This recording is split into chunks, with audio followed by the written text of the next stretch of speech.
December 23, 1913. 5:30 p.m. The United States Senate passed the Federal Reserve Act. A clandestine vote. A holiday eve. The most powerful financial mechanism in human history was created. In secret, without the public's understanding. A private central bank now controlled America's money. August 15, 1971. 9 p.m.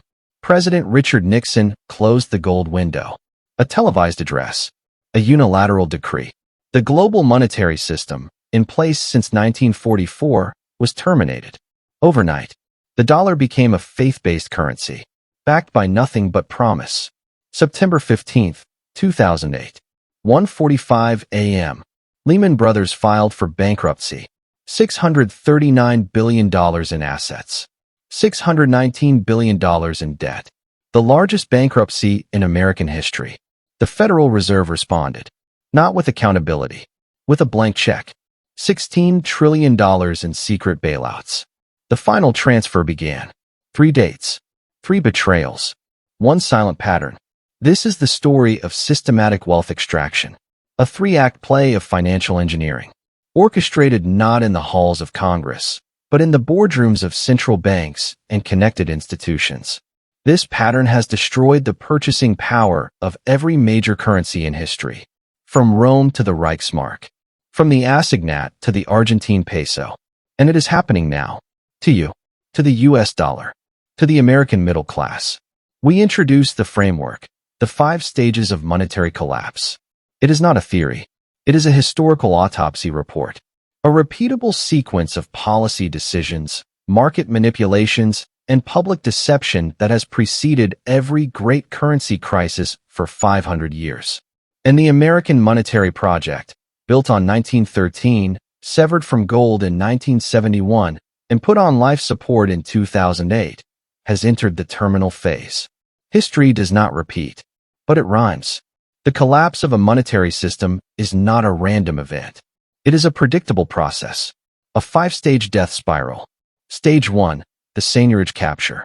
A central authority monopolizes the creation of money. It promises stability.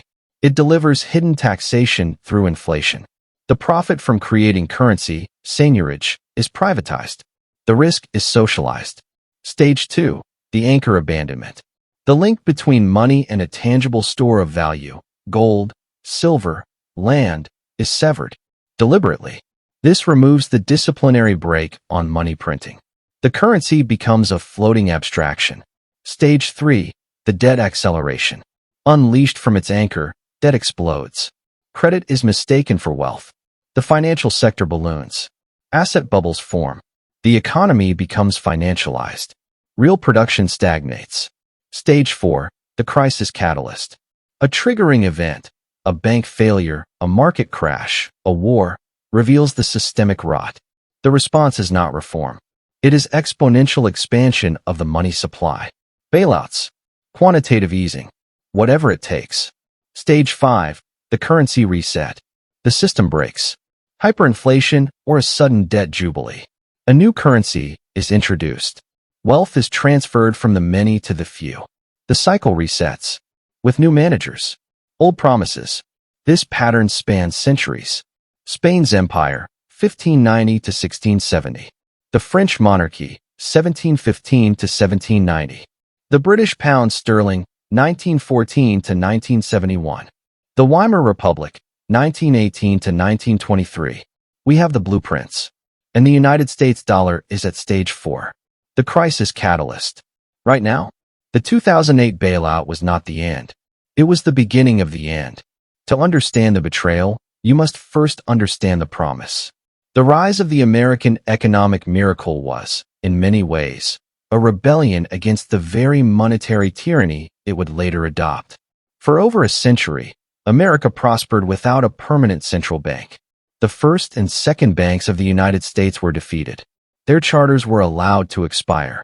The nation's growth was fueled by gold-backed currency and a vast network of independent banks.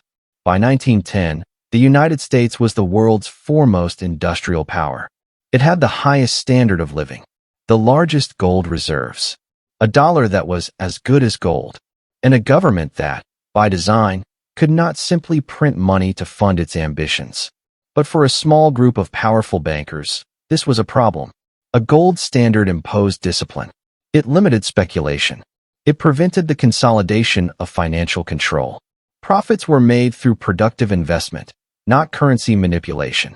The stage was set at a secret meeting. November 22, 1910. A private railroad car. Jekyll Island, Georgia. 7 men boarded under assumed names. They represented the financial dynasties of the era: J.P. Morgan, Rockefeller, Kuhn Loeb, and Warburg interests. Their mission: to design a central banking system for the United States. A system they would control. They drafted the blueprint for what would become the Federal Reserve Act. They sold it to Congress and the public as a necessary reform. A way to end banking panics. To provide an elastic currency. To stabilize the economy. The truth was far different. As the founder of the Fed branch in Houston admitted, the new law will create inflation whenever the trusts want inflation. On December 23, 1913, with many congressmen already home for Christmas, the act was passed. President Woodrow Wilson, who owed his election to their financial support, signed it into law. The seigniorage capture was complete. Stage 1 had begun. For decades, the system worked within constraints. The Fed managed the currency, but the dollar's value was still ultimately defined by gold. The Bretton Woods Agreement of 1944 cemented this. It made the U.S. dollar the world's reserve currency. But with a critical condition: foreign governments could redeem their dollars for gold at $35 an ounce. America was the banker to the world. Its vaults held the gold. Then came the spending. The Cold War.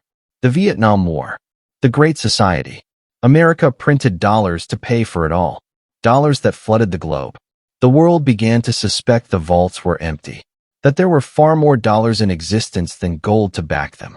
Foreign nations, led by France under Charles de Gaulle, started calling America's bluff. They sailed warships to New York to demand their gold. The U.S. gold stock plummeted. 1945. U.S. gold reserves, 700 million ounces. 1970. U.S. gold reserves, 300 million ounces. A run on the bank was underway. The fatal decision was made in desperation. August 15, 1971. President Nixon announced the temporary suspension of gold convertibility. The dollar was cut loose. He blamed international speculators. He promised it would stabilize the dollar. It was the opposite. It was the single greatest act of financial deregulation in history. The anchor was abandoned. Stage 2 was triggered. This was the pivotal, unrecoverable turn. Economist Milton Friedman later called it closing the gold window. He supported it. But even he did not foresee the consequences. With no tether, the only limit on money creation was political will. And that will was about to vanish. The immediate warning was inflation. It exploded. 1971 inflation rate, 4.3%. 1974 inflation rate, 11%. 1980 inflation rate, 13.5%. Paul Volcker's brutal interest rate hikes in the early 80s would temporarily tame it, but the structural rot was set. The engine of debt acceleration was now unlocked. The financialization of America could begin in earnest. And it did. Nobody saw what was coming next. Or rather, the wrong people saw it, and they were ready to profit. The pattern breakdown. Stage 1. The seigniorage capture. The profit from creating money is the ultimate prize. Every empire, every monarchy, every republic that has controlled its own currency has faced this temptation. The capture of this power, seigniorage, by a centralized, often unaccountable entity is the first, essential step toward systemic collapse. Historical example 1. Imperial Spain and the Silver Standard, 1590 to 1670. The capture, the Spanish crown, through its Casa de la Moneda, monopolized the coining of silver and gold flooding in from the New World, Potosi, Zacatecas. The promise was eternal wealth and power. The mechanism, they debased the currency by reducing the silver content in coins like the real, while demanding taxes be paid in pure silver. The profit difference was seized by the crown. The statistic, between 1590 and 1630, the silver imports from the Americas increased the Spanish money supply by over 400%. Yet, the crown was perpetually bankrupt, spending on endless wars. The consequence: massive inflation ravaged the Spanish economy. Prices quintupled in a century. Spanish industry was destroyed by cheap imports. The wealth was captured by the crown and its financiers, while the productive economy died. The world's first superpower entered a terminal decline. Historical example 2. The French monarchy and John Law's system, 1715 to 1720. The capture. After the death of Louis XIV, the French state was bankrupt. Scottish financier John Law convinced the regent to grant his Banque Générale, later the Banque Royale, a monopoly on issuing paper money and managing the national debt. The mechanism: Law's bank issued paper notes supposedly backed by the vast wealth of the Mississippi Company in Louisiana. It was a fiction. The bank and the company were one. Seigniorage was privatized for Law and his circle. The statistic: the money supply increased by 200% in less than 2 years, 1719 to 1720. Shares in the Mississippi Company rose from 500 livres to 10,000 livres before collapsing. The consequence: the Mississippi bubble burst in 1720. The paper money became worthless. Savers were ruined. Trust in French finance was shattered for generations, a direct precursor to the Revolution. Historical example 3. The Weimar Republic and the Reichsbank, 1918 to 1923. The capture. Post-World War I, the German Reichsbank was subordinated to the state's political need to pay crushing war reparations and fund civil unrest. It began monetizing debt, printing money to buy government bonds. The mechanism: the Reichsbank, under pressure, abandoned all restraint. It literally printed money day and night to keep the government running. Seigniorage became a desperate tool for survival. The statistic: at the peak of hyperinflation in November 1923, 4.2 trillion German marks were worth $1. The money supply increased by a factor of 7.32 billion. The consequence: the middle class was obliterated. Life savings vanished. The social trauma paved the way for extremist politics. The capture led directly to societal collapse. The pattern is surgical. A central entity gains the monopoly. It promises stability. It extracts wealth through hidden inflation. The real economy suffocates. Stage 1 is the installation of the weapon. Stage 2, the anchor abandonment. An anchored currency has a discipline mechanism: gold, silver, something real. Severing that anchor is the point of no return. It is the declaration that money is no longer a store of value, but a tool of policy. Historical example 1. Britain and the end of the gold standard, 1914 to 1931. The abandonment. At the outbreak of World War I in 1914, Britain suspended the gold convertibility of the pound sterling to print money for the war effort. It was a temporary, emergency measure. The mechanism. The link was partially restored in 1925 at the pre-war parity, a disastrous decision that overvalued the pound and crushed exports. Churchill later called it his greatest mistake. The strain was too much. In 1931, during the Great Depression, Britain abandoned the gold standard permanently. The statistic: after the final break in 1931, the pound depreciated by 30% against gold-based currencies. British exports became more competitive, providing a brief respite, but the discipline was gone forever.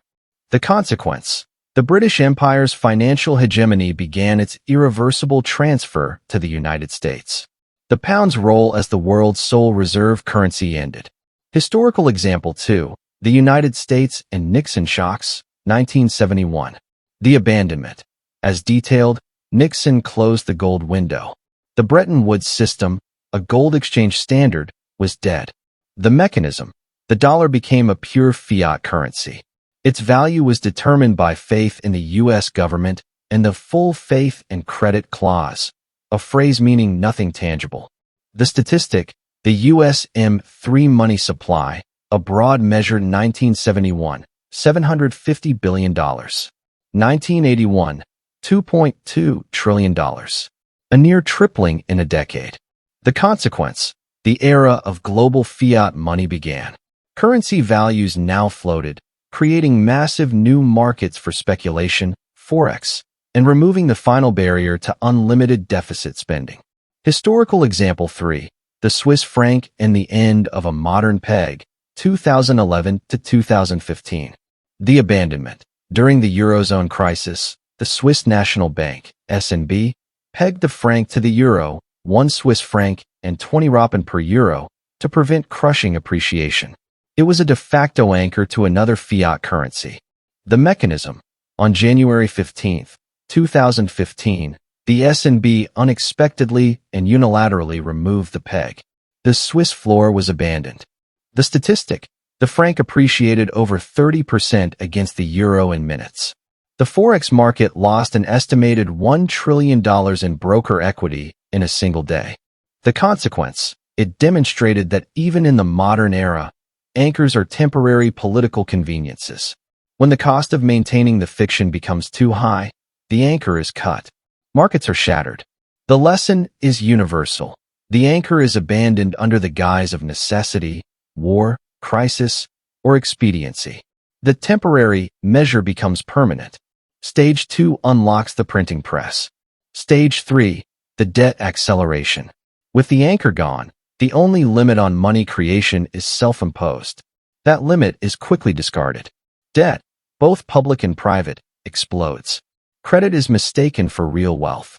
The financial sector detaches from the productive economy, becoming a casino where the house always wins. This is the banquet phase of the collapse. Historical example 1. The British Empire and the debt spiral, 1914 to 1954. The acceleration. After leaving gold, Britain financed 2 world wars and a welfare state through rampant borrowing. The national debt became the engine of the economy. The mechanism. The Bank of England kept interest rates artificially low, monetizing government debt. The financial city of London flourished while British industry decayed. The statistic. UK national debt as percent of GDP, 1914, 25%. 1920, 135%. 1946, 250%. The economy was debt-saturated. The consequence. The post-World War II period saw forced austerity, rationing, and the final dismantling of the empire. The pound's value was systematically managed down. The creditor nation became a debtor nation. Historical example 2. Japan and the bubble economy, 1985 to 1991. The acceleration. After the Plaza Accord devalued the dollar, the Bank of Japan slashed rates to avoid yen strength. Cheap money flooded into real estate and stocks. The mechanism. Debt wasn't for production, it was for speculation. Banks lent based on inflated collateral values, creating a self-reinforcing bubble. The statistic. The Nikkei 225 index rose from 10,000 in 1985 to nearly 39,000 by 1989.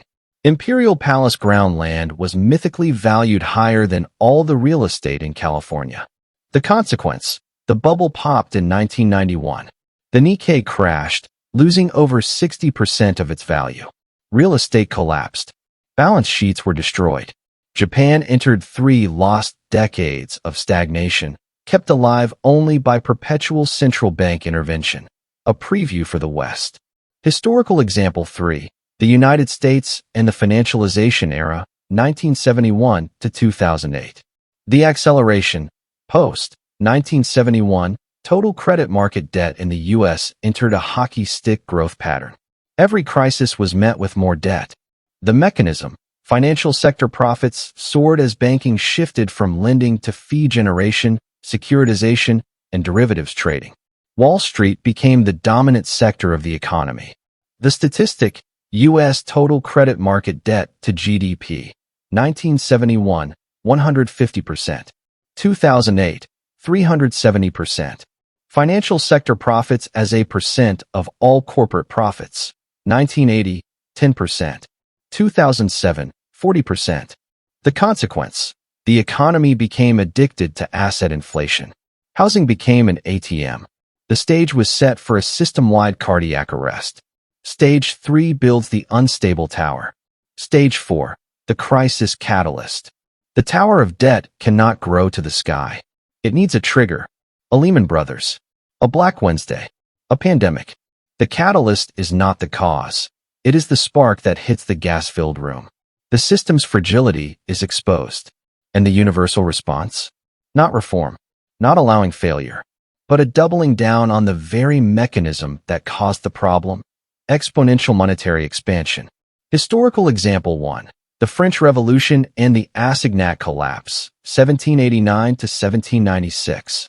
The catalyst: the revolutionary government, having seized church lands, issued paper assignats backed by that land. Initially successful, they became a currency to print away the state's deficits. The response: as hyperinflation set in, the government imposed price controls, the law of the maximum, and made refusal to accept assignats a capital crime. They printed more to solve the problem of too much printing.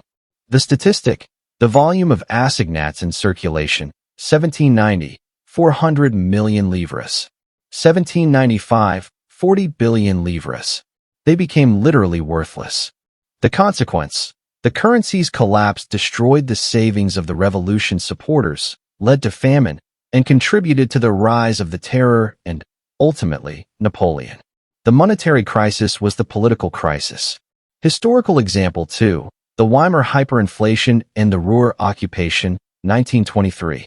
The catalyst: in January 1923, Germany defaulted on war reparations. France and Belgium occupied the industrial Ruhr region. German workers went on strike, paid by the government. The response: the Reichsbank printed money to pay the strikers and fund passive resistance. The printing presses ran 24 hours a day. Money was used as wallpaper and kindling. The statistic: at the height, prices doubled every 3.7 days. A loaf of bread cost 200 billion marks by November 1923. The consequence: this was the textbook hyperinflationary collapse. Societal trust was atomized. The path was cleared for a strong man, who promised stability and a scapegoat. Historical example 3. The global financial crisis and the bailout response, 2008 to 2009. The catalyst: the Lehman Brothers bankruptcy on September 15, 2008, froze the global credit system. The tower of securitized subprime debt began to crumble.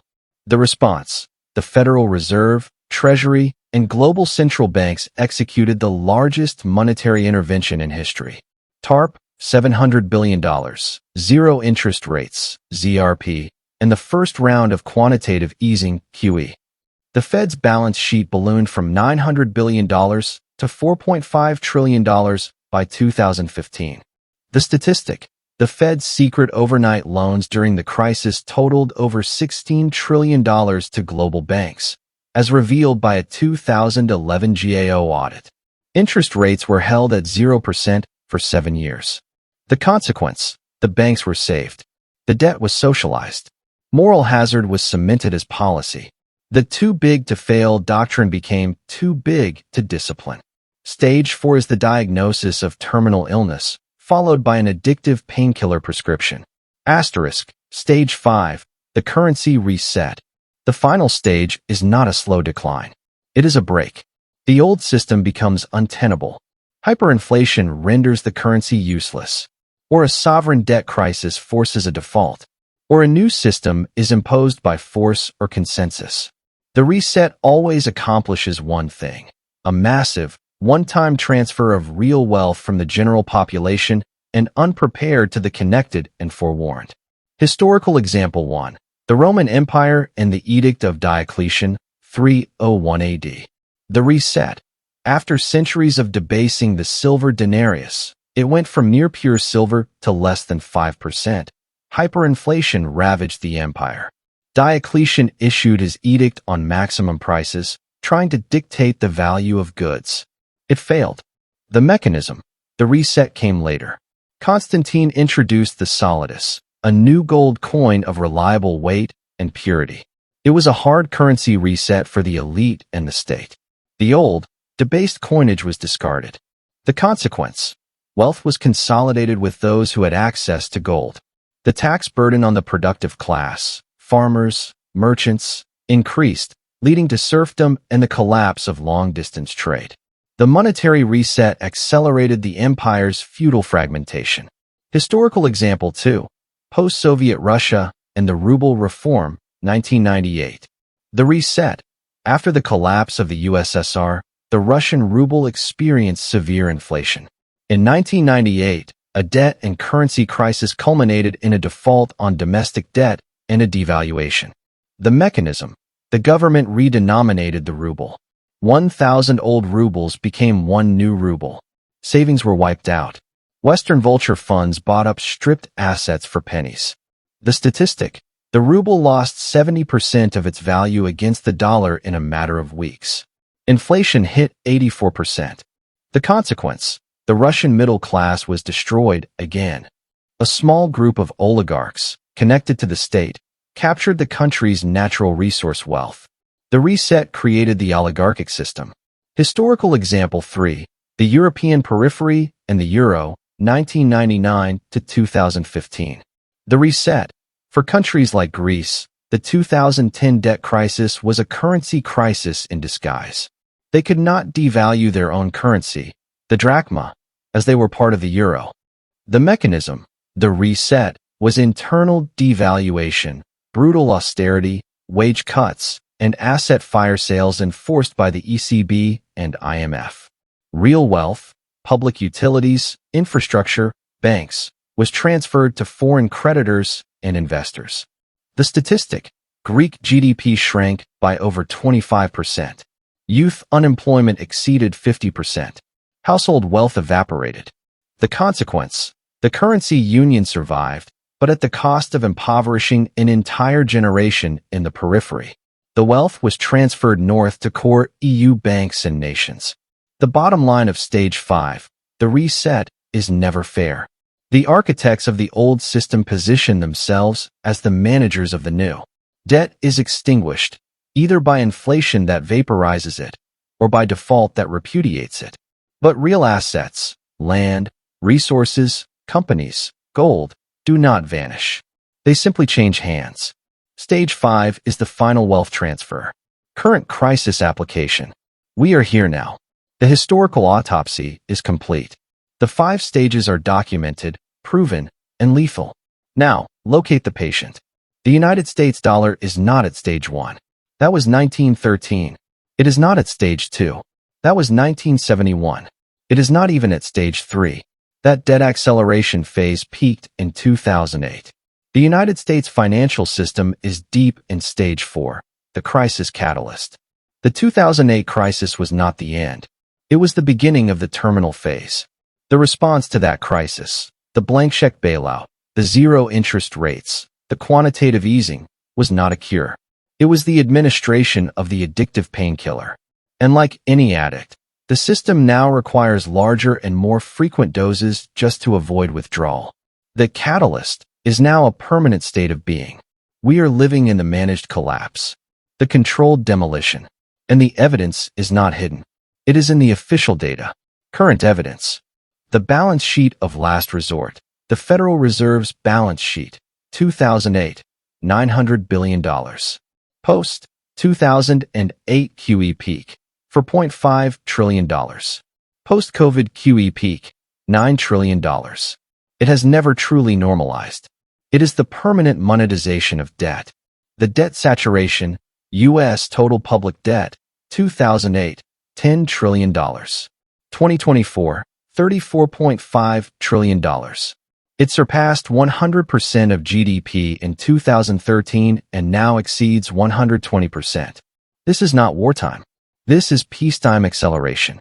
The loss of monetary control, the Fed funds rate, 2015 to 2018, normalization, peak, 2.5%. By 2020, it was back at zero. In 2023, after the fastest hiking cycle in history to fight inflation, the real rate, adjusted for inflation, remains negative. The Fed is pushing on a string. The institutional recognition, even the Bank for International Settlements, BS, the central bank for central banks, has repeatedly warned of stagflationary winds and a debt trap. In 2022, they noted the global economy has entered a new inflationary era. They see the pattern. The catalyst, Acceleration. The COVID-19 pandemic was not the catalyst. It was the accelerant. It provided the political and economic cover for the largest, most rapid expansion of the money supply in human history. It exposed the truth. There are no longer any limits. March 23, 2020. The Federal Reserve announced unlimited quantitative easing, a phrase that should send chills down the spine of any student of monetary history. In the span of weeks, they created over $3 trillion. They directly financed the U.S. Treasury's stimulus by buying its bonds. They backstopped corporate debt, including junk bonds. They became the buyer, lender, and market maker of last resort for everything. Every institution, every country, every savvy investor watching realized a fundamental truth. The Fed will always print. It cannot afford not to. The market is now a one-way bet on Federal Reserve intervention. This is the moral hazard singularity. Stage 4 indicators, the vital signs. The patient is in the ICU. These are the monitors beeping.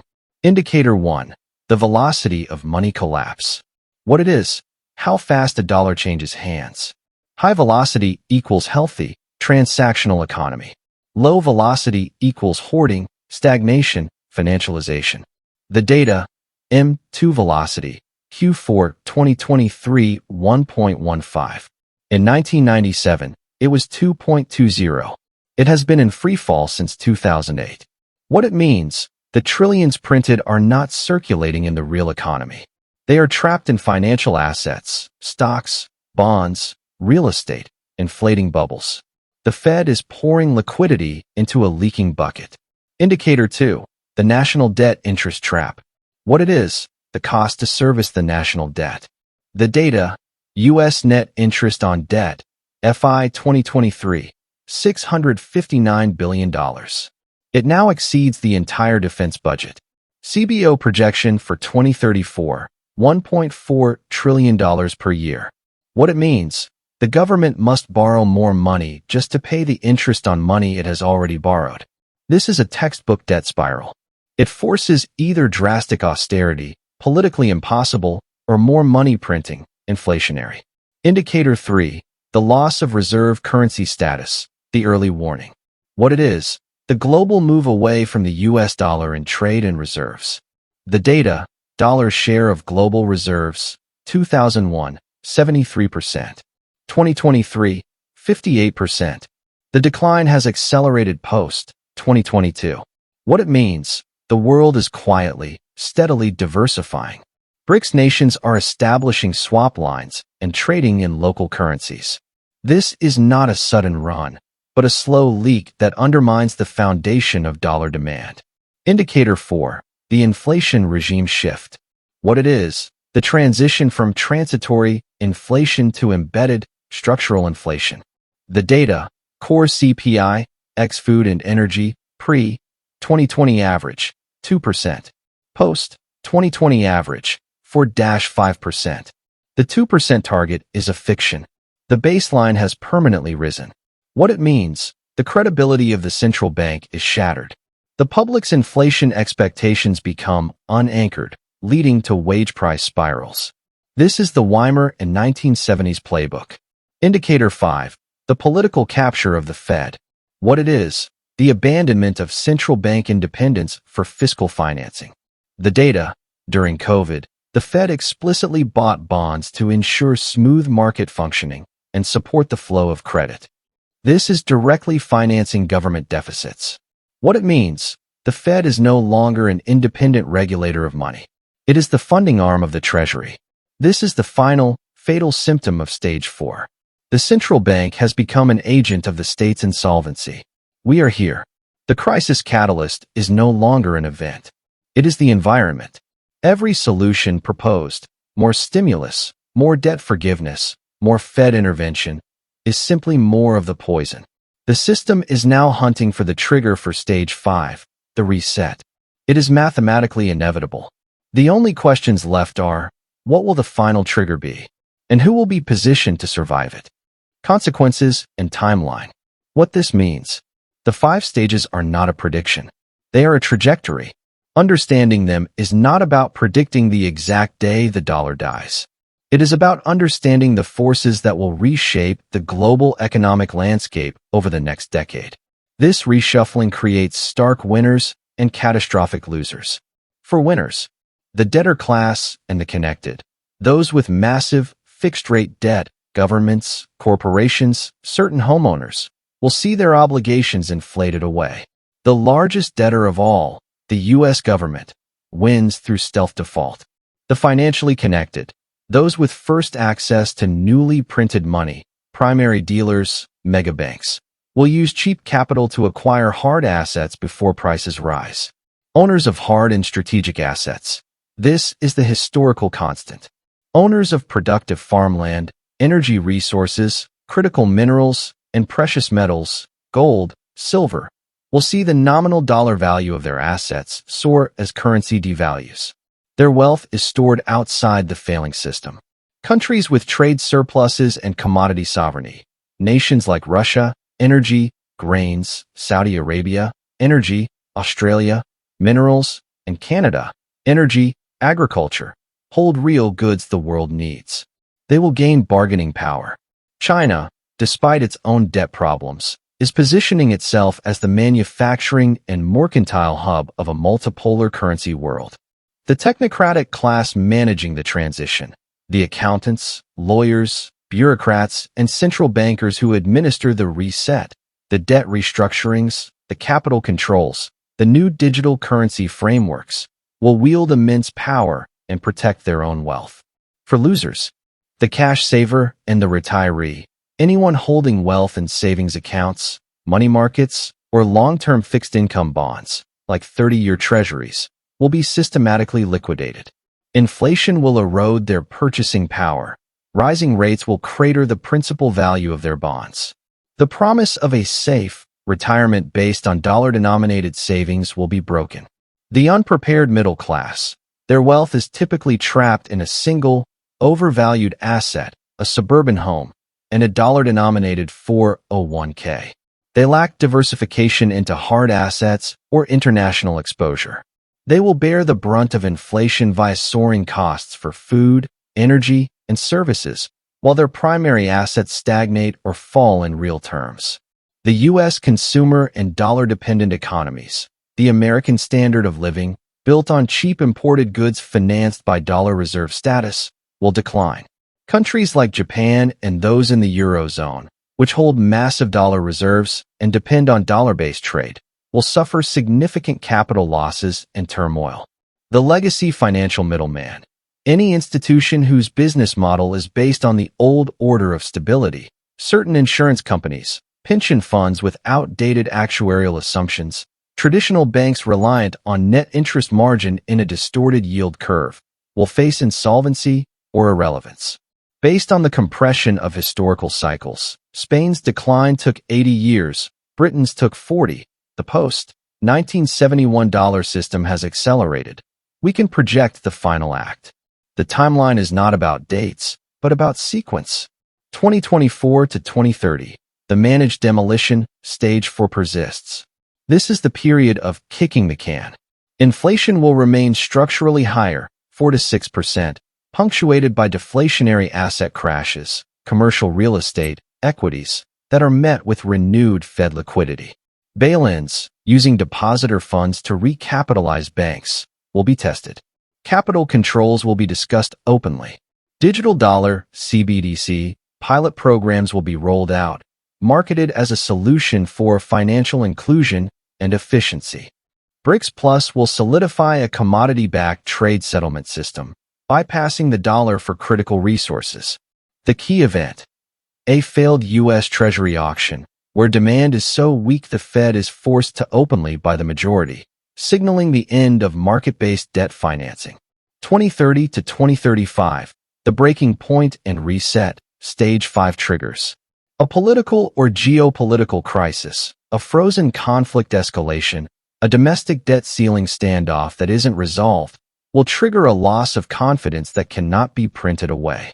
A Plaza Accord 2.0 will be attempted, a coordinated global devaluation of major fiat currencies against something. That something will likely be a new special drawing right, SDR, like basket run by the IMF, heavily weighted by the dollar, euro, yuan, and possibly digital units. It will be branded a new Bretton Woods. There will be a forced conversion of certain old dollar assets into the new unit, with haircuts. Gold will be revalued significantly higher to provide a faux anchor for the new system. 2035 to 2050, the new system and aftermath. The new hybrid digital basket currency will be the tool for international settlement. Domestically, central bank digital currencies, CBDCs, will become dominant, offering governments and central banks programmable control over money, expiration dates, spending limits, targeted stimulus. The legacy physical cash system will be phased out. Wealth stratification will be locked in. The winners of the transition will be the new oligarchic class, a fusion of tech, finance, and state power. The concept of private money will be relentlessly attacked. The pattern is clear. The cycle is complete. From the secret meeting on Jekyll Island in 1910 to the unlimited QE of 2020, the American monetary experiment has followed the same degenerative disease as every fiat system before it. It is a story of institutionalized privilege, disguised taxation, and the perpetual transfer of real wealth from the periphery to the center. The question is no longer if the current system will reset. The architecture is crumbling. The question is when and how you position within the historical pattern. You were told it was different this time. You were told the experts had learned. You were told the dollar was eternal. History has a different story, and history always wins. Timeline. The terminal phase of the current system is measured in years, not decades. The transition to a new, more controlled system is already underway. You cannot stop the cycle, but you can see it coming. This video is for educational and informational purposes only. It presents historical analysis, opinions, and interpretations based on publicly available sources. It is not financial advice, political advice, or a prediction of future events. All historical comparisons and references to modern countries or governments are theoretical and should not be interpreted as claims, certainties, or endorsements. The future is uncertain and many variables can change. Viewers are encouraged to research independently, consult with qualified professionals, and draw their own conclusions regarding personal financial and political decisions.